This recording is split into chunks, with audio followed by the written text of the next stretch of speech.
नमस्कार दोस्तों, मैं सुमित साहू और आप जुड़े मेरे चैनल एम विद सुमित के साथ। ठीक है। छत्तीसगढ़ सामान्य अध्ययन की कक्षा में आप सबका मैं वेलकम स्वागत करता हूँ। आज हम एक बहुत ही महत्वपूर्ण टॉपिक को लेकर के आए हैं जिस पर आज चर्चा करेंगे। वीडियो के साथ अंत तक बने रहिएगा ताकि आपके जीके स्ट्रांग हो और आप छत्तीसगढ़ सामान्य अध्ययन का जो कंटेंट है आप बहुत अच्छे समझ पाए और ताकि उन सब चीज़ों को आपको अपने दिमाग में रखने में सुविधा हो। ठीक है, तो आइए आज का जो टॉपिक है उस पर डिस्कस करते हैं। और आज का जो टॉपिक है वो बहुत इंपॉर्टेंट है क्योंकि हमारा जो टॉपिक है उसका नाम है छत्तीसगढ़ राज्य निर्माण संबंधी तिथिक्रम।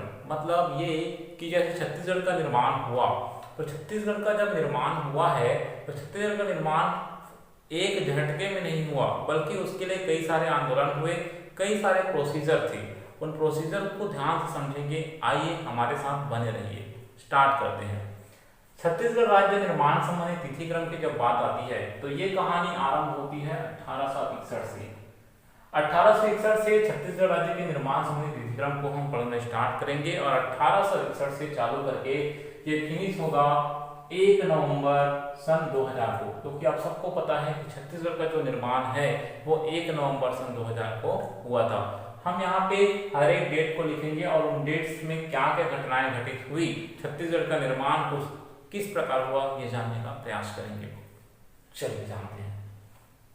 1861 2 नवंबर 1861 को मध्य प्रांत का गठन किया गया।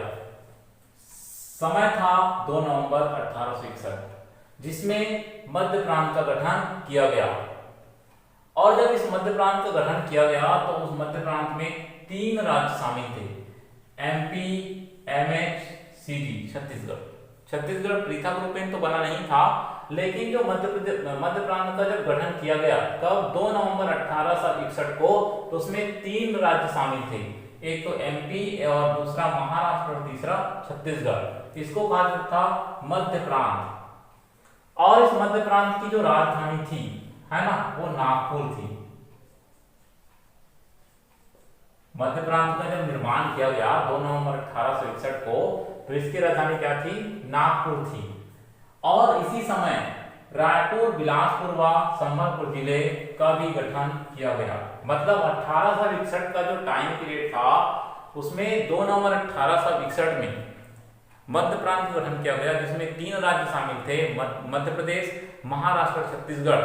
और इन तीनों मिलाकर के जो एरिया बना उसको मध्य प्रांत कहा गया, जिसकी राजधानी नागपुर को बनाई गई। और साथ ही साथ इस टाइम पीरियड पर रायपुर, बिलासपुर और संबलपुर जिलों का भी गठन किया गया था। तो आप ये याद रखेंगे। ओके, आगे चलते हैं।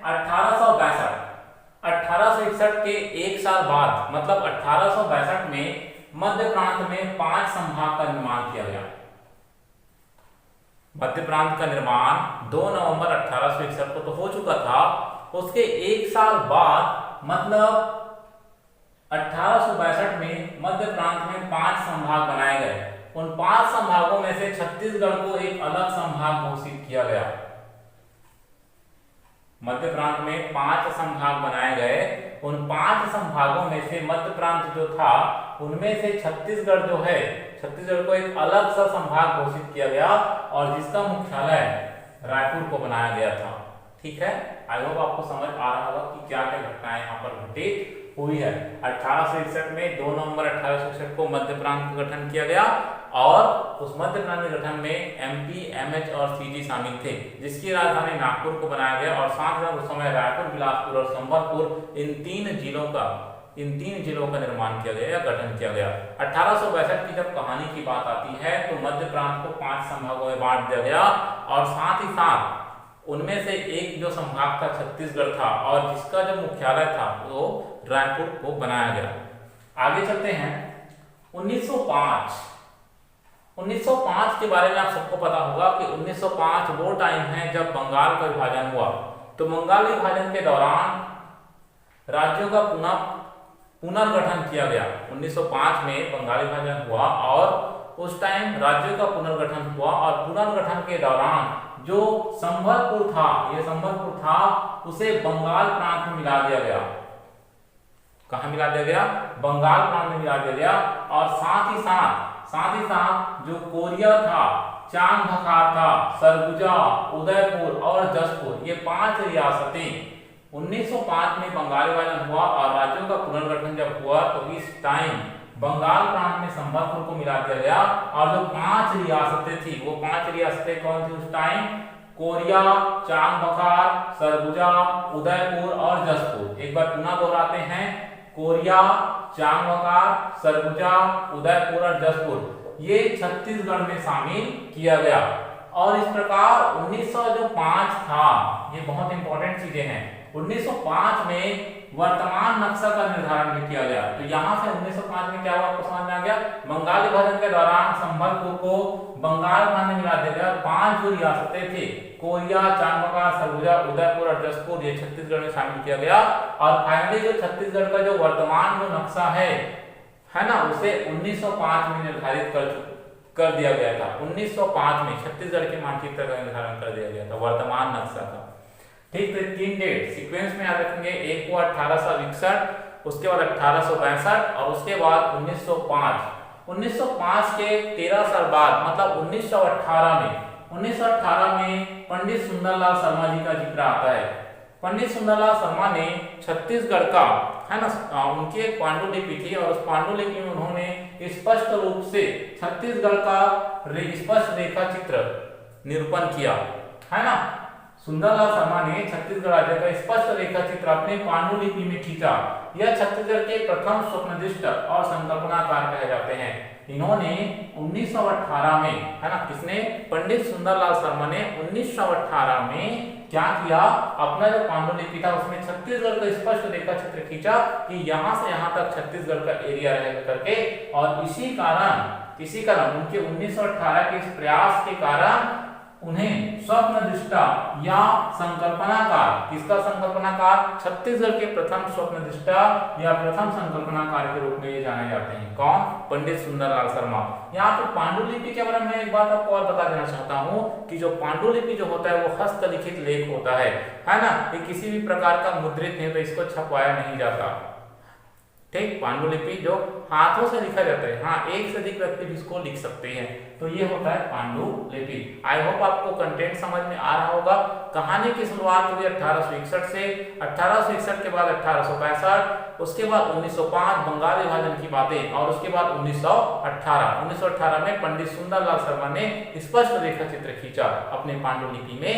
और इसी कारण, और वही ऐसे पर्सन थे जिन्होंने छत्तीसगढ़ के लिए प्रथम रूपेण स्वप्नदृष्टि देखा था और प्रथम संकल्पनाकार के रूप में वो जाने जाते हैं। और इन तमाम बातों के कारण छत्तीसगढ़ का गांधी के रूप में भी पंडित सुंदरलाल शर्मा को माना जाता है। ओके, आगे बात करते हैं 1924 की। 1924 में रायपुर का एक जिला परिषद हुआ। रायपुर के जिला परिषद में छत्तीसगढ़ की पृथक मांग की गई। एक सिंपल सी घटना और हुई यहाँ पर कि रायपुर जिला परिषद में 1924 था, उसमें छत्तीसगढ़ के पृथक छत्तीसगढ़ की मांग हुई। तो ये भी कंटेंट आप याद कर सकते हैं। 1918 के पश्चात 1924 की जब घटनाएं हो चुकी थी तो दौर आया 1939 का। 1939 एक और दौर था जिसमें पंडित सुंदरलाल शर्मा ने पुनः अपना प्रयास जारी रखा और पंडित सुंदरलाल शर्मा ने कांग्रेस का जो एक अधिवेशन हुआ था है ना, 1939 में कांग्रेस का एक अधिवेशन हुआ जिसका नाम था कांग्रेस त्रिपुरी अधिवेशन। और त्रिपुरी अधिवेशन में पुनः उन्होंने छत्तीसगढ़ के पृथक रूप का मांग किया। किसने? पंडित सुंदरलाल शर्मा ने। तो पंडित सुंदरलाल शर्मा बहुत ही मेहनत किए हैं छत्तीसगढ़ के लिए। ठीक, चलिए उसके बाद अब बात आती है 1946 की। 1946 भी बहुत इंपॉर्टेंट डेट है।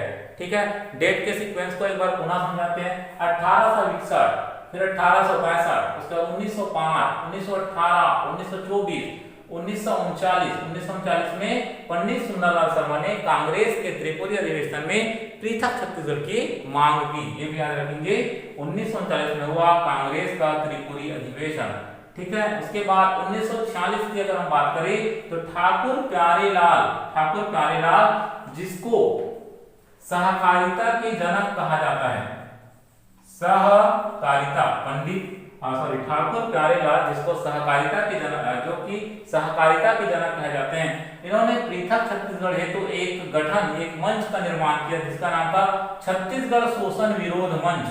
ठीक, 1946 में ठाकुर प्यारेलाल ने पृथक छत्तीसगढ़ हेतु छत्तीसगढ़ शोषण विरोध मंच का गठन किया और छत्तीसगढ़ निर्माण हेतु प्रथम संगठन के रूप में इसका ये मंच था, ये जाना जाने लगा।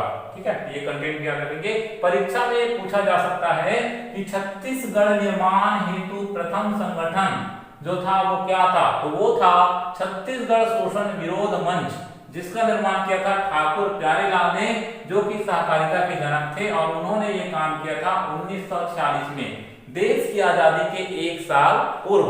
उसके बाद टाइम आता है 1947 का, तो 1947 में एक बात आप याद रखेंगे, स्वतंत्रता के समय एट फ्रीडम टाइम, है ना, छत्तीसगढ़ जो था वो मध्य प्रदेश व बरार का हिस्सा था, है ना, मध्य प्रांत और किसका हिस्सा था, छत्तीसगढ़ बरार का हिस्सा। और ये बरार क्या बता देता हूँ, छत्तीसगढ़ का जो पश्चिमी भाग है जहां पर कपास की अच्छी खेती होती है, कपासी भूमियों का जो क्षेत्र था, पश्चिमी क्षेत्र, वो बरार कहलाता था उस टाइम। बरार का एक एरिया था, वो महाराष्ट्र नागपुर के जस्ट आगे, है ना, नागपुर के आसपास का एरिया, वो बरार जो था वही आसपास को कहा जाता था। तो इन्हीं में शामिल था 1947 में भी कौन, छत्तीसगढ़। ठीक है, आइए जितने भी कंटेंट मैं आपको बताया हूं इसको पुनः दोहराते हैं बहुत आराम से। 1861 में क्या हुआ कि 2 नवंबर 1861 में मध्य प्रांत का गठन किया गया, जिसमें एमपी, एमएच और सीजी शामिल था। इसकी राजधानी नागपुर को बना दिया गया और इस टाइम रायपुर, बिलासपुर, संबलपुर जिलों का गठन किया गया, ये 1861 में। 1862 में ये जो मध्य प्रांत बना था उसको 5 संभागों में कन्वर्ट किया गया, जिसमें से छत्तीसगढ़ एक संभाग बना जिसका मुख्यालय रायपुर में था। 1905 में बंगाल विभाजन हुआ और बंगाल विभाजन के साथ साथ राज्यों का पुनर्गठन हुआ और संबलपुर को बंगाल में शामिल कर लिया गया। साथ ही इस टाइम 5 रियासतें जो थी, कोरिया, चांगभंगा, सरगुजा, उदयपुर, जसपुर, इसको छत्तीसगढ़ में शामिल किया गया। और साथ ही दोस्तों 1905 वो टाइम पीरियड था जिसमें 1905 जो था उसमें वर्तमान नक्शा का निर्धारण किया गया, ये भी आप याद रखेंगे। 1918 में पंडित सुंदरलाल शर्मा ने छत्तीसगढ़ का स्पष्ट रेखा चित्र अपने पांडुलिपि में खींचा, है ना, और जिस कारण ये जो थे एक प्रकार से छत्तीसगढ़ के स्वप्नदृष्टा, प्रथम स्वप्नदृष्टा और या संकल्पनाकार के नाम से ये जाने जाते हैं। अब टाइम आता है 1924 के। 1924 में रायपुर जिला परिषद में छत्तीसगढ़ की पृथक मांग की गई। उसके बाद 1939 में इन्होंने, पंडित सुंदरलाल जो शर्मा थे, उन्होंने कांग्रेस के त्रिपुरी अधिवेशन में पुनः छत्तीसगढ़ के पृथक रूप का मांग किया। 1940 में ठाकुर प्यारेलाल, जिसे सहकारिता के जनक कहे जाते हैं, उन्होंने अपना एक संगठन निर्माण किया जिसका नाम था छत्तीसगढ़ शोषण विरोधी मंच। छत्तीसगढ़ शोषण विरोधी मंच के माध्यम से ये पृथक छत्तीसगढ़ की मांग करने लगे और ये पहला संगठन था छत्तीसगढ़ शोषण विरोध मंच जो था, जो कि ठाकुर प्यारेलाल जी ने बनाया था। ये पहला संगठन था जिसने पृथक छत्तीसगढ़ हेतु काम किया। ठीक, और फाइनली जो 1947 का जो टाइम था, 1947 का जो टाइम था, तो 1947 के जो टाइम पीरियड में छत्तीसगढ़ जो था एक प्रकार से मध्य प्रांत और बरार का हिस्सा था। आई होप दोस्तों ये सारे कंटेंट आपको समझ आए होंगे। अभी हम और भी सारे कुछ कंटेंट्स हैं राज्य निर्माण का, जो कि हमें शुरुआत करना था 1861 से, और 1861 से स्टार्ट करके हमें पहुंचना है 1 नवंबर सन 2000 तक। तो आइए देखते हैं, यहाँ पे कुछ चीजें जिसको आपको बहुत अच्छे से याद रखना है, मैं पुनः आपको बता देना चाहता हूँ। क्या क्या चीजें आपको याद रखना है? एक तो वर्तमान नक्शा 1905 में शामिल हुआ, ये याद रखेंगे। छत्तीसगढ़ के प्रथम संकल्पनाकार कौन थे? पंडित सुंदरलाल शर्मा, ये याद रखोगे। ठीक है, और एक त्रिपुरी अधिवेशन को आप याद रखोगे। 1940 में जो घटना हुई, है ना, या जो संगठन बना था, तो याद रखेंगे ठाकुर प्यारेलाल का जो गठन था वो था छत्तीसगढ़ शोषण विरोध मंच, जो कि छत्तीसगढ़ का प्रथम संगठन था, ये आप याद रखेंगे। ओके, तो ये कंटेंट आप अच्छे से दिमाग में रखें। आइए कुछ चीजों को और यहाँ पर हम अपने व्हाइट बोर्ड में शो करते हैं और उस पर भी चर्चा करेंगे। तो ध्यान से हमारे साथ बने रहिए, कंटेंट को सुनिए, आपके दिमाग में ऐसे ही बैठ जाएगा। ओके,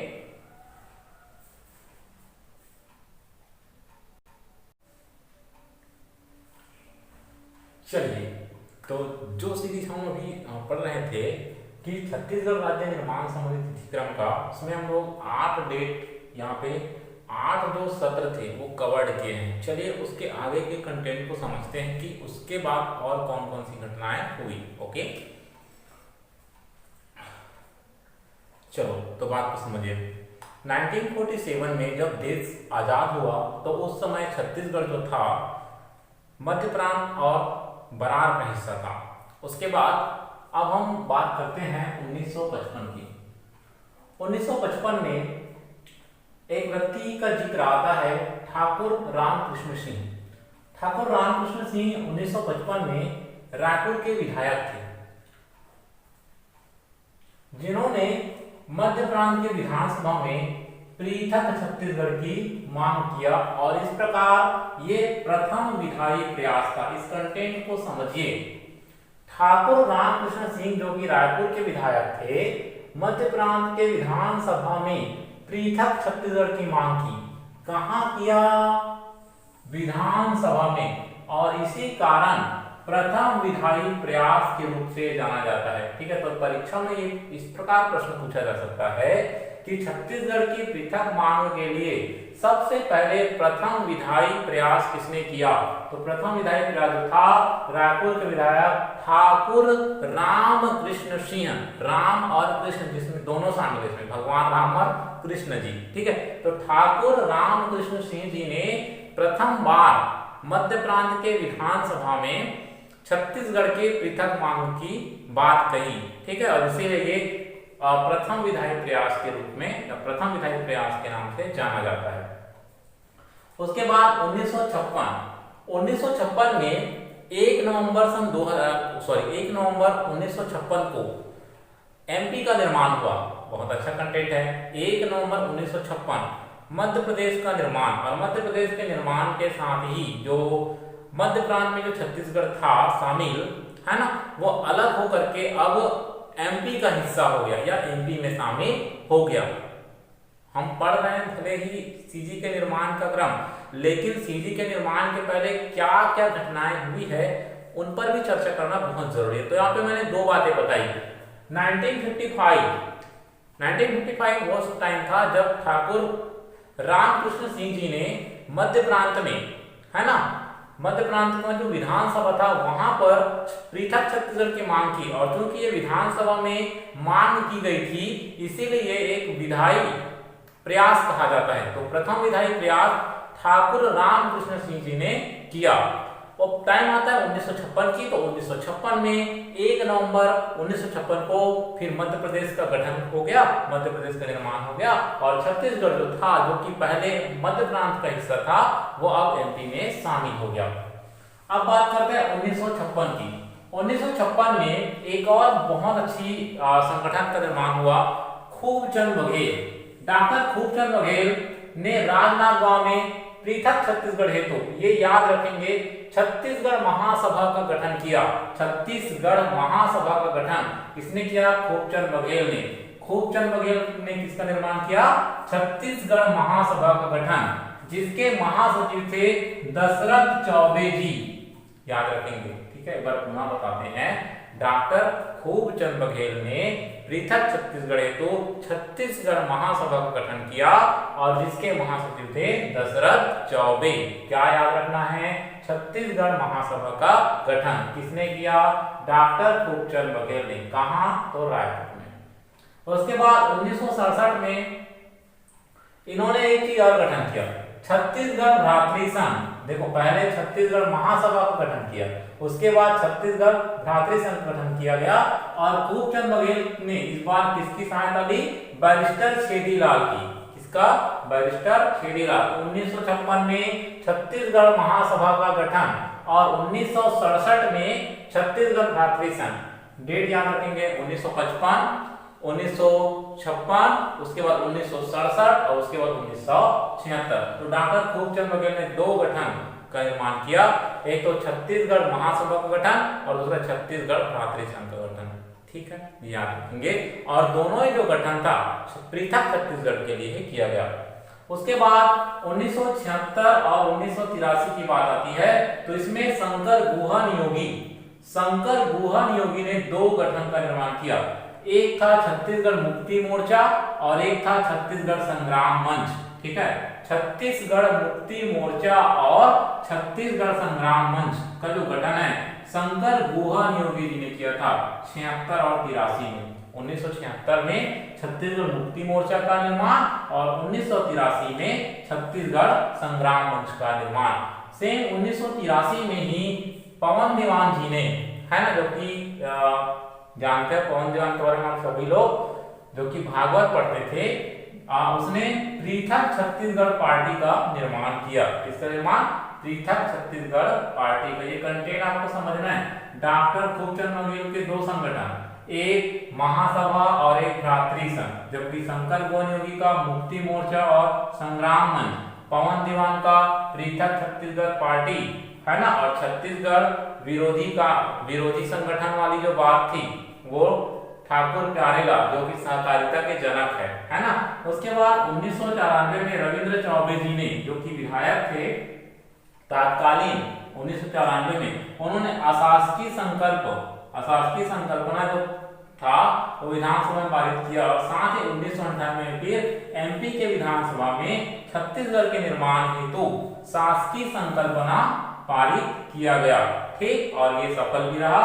फिर आगे है ना, फिर सन 2000 में मध्य प्रदेश का पुनर्गठन हुआ और उस पुनर्गठन को अभी हम लोग पढ़ेंगे। ठीक है, और मध्य प्रदेश का पुनर्गठन होने के बाद छत्तीसगढ़ का निर्माण हो गया। तो आइए इन कंटेंट को एक बार पुनः दोहराते हैं। 1955 में ठाकुर रामकृष्ण सिंह, जो कि रायपुर के विधायक थे, उन्होंने मध्य प्रांत में विधानसभा में पृथक छत्तीसगढ़ की मांग की और ये प्रथम विधायी प्रयास था। विधायी प्रयास क्यों बोला गया? क्योंकि ये विधानसभा में हुआ।